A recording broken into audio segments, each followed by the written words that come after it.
Are you having a difficult time losing weight, even now that you are eating healthier and or exercising, but instead it seems you're even gaining more? Hello everybody, welcome to the channel. My name is Nancy Ace, and my job here is to help you get to your fitness health goal in a safe, effective, and efficient way in the least amount of time.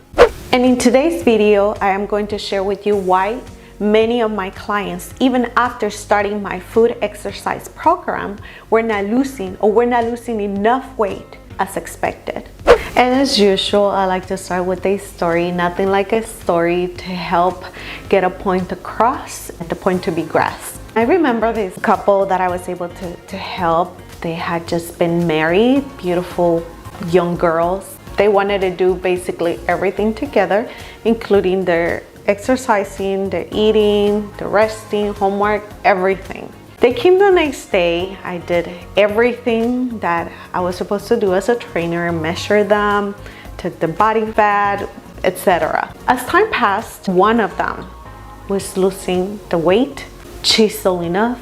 Results were very obvious, but unfortunately, the other one was having a difficult time, and it was starting to get frustrating, because we were doing everything and it was obvious paying off for one but not for the other.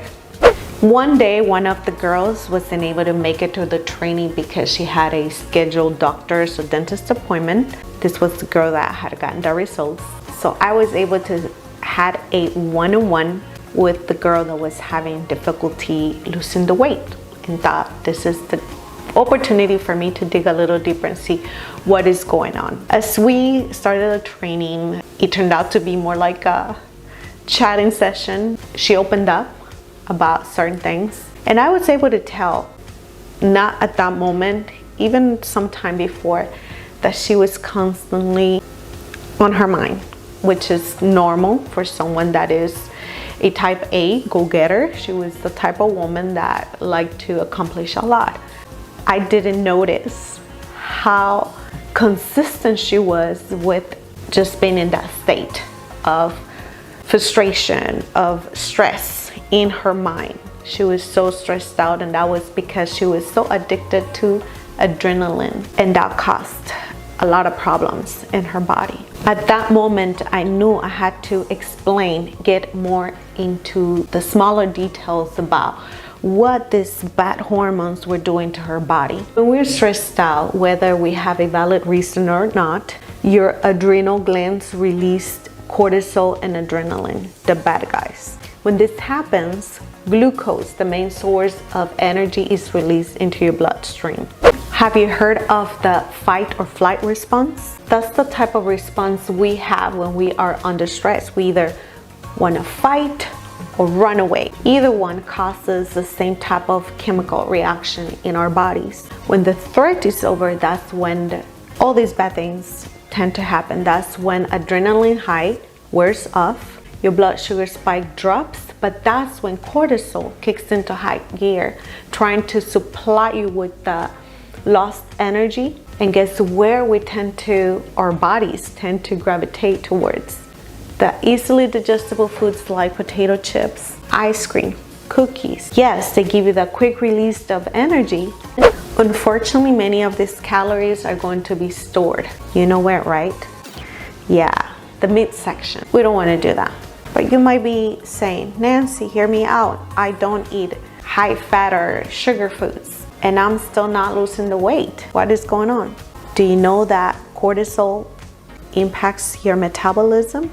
Unfortunately, cortisol is such a strong hormone that prevents you from losing weight. And what is metabolism? The metabolism is basically the fire in your body that helps burn those calories. Okay, so what do? Here are some tips that I gave to her that were able to help her. Even though it was a slow process, we did make improvement, slowly but surely. All right, and the first one is continue exercising. Don't stop exercising, but do it from a different headspace. Instead of doing it from, I gotta lose weight, I gotta tone up, no. Breathe in through the nose, and out through your nose to through your mouth, so that's fine as well.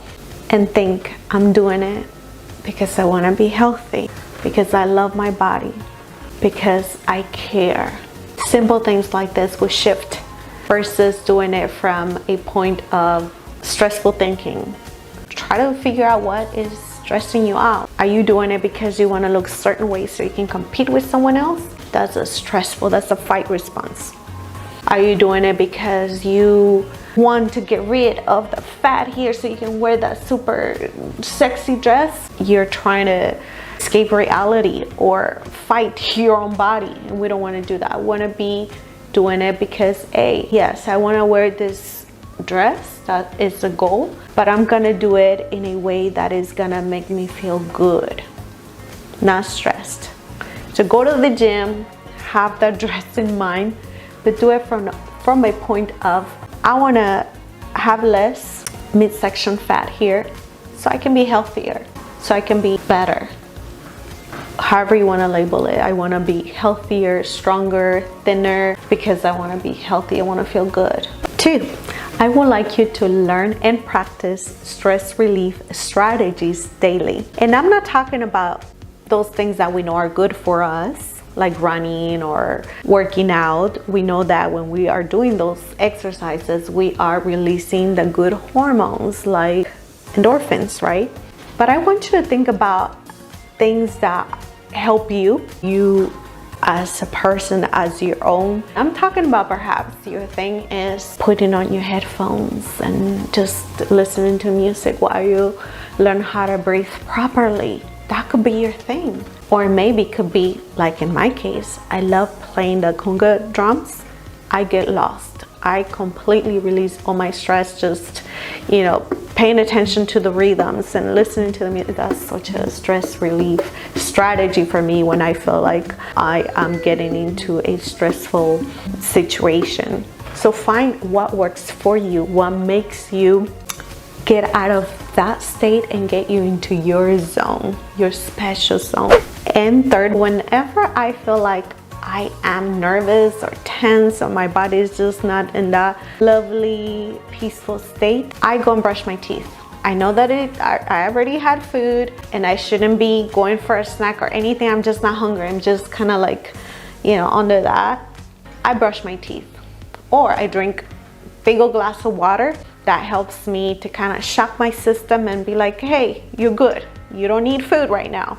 Another thing that you can do is journal what you have eaten. Instead of going for the refrigerator, go for whatever is in the refrigerator. Go to your bedroom and grab the journal and write down everything you have eaten. Most likely you'll be like, wait a minute, I am not hungry. I have eaten this and this and that. I don't need more food at this moment. One more question. How about the time when I haven't eaten, I am stressed out, and I don't want to blow it? I don't want go for popcorn, or if you like the smooshy type, how about some baked sweet potatoes?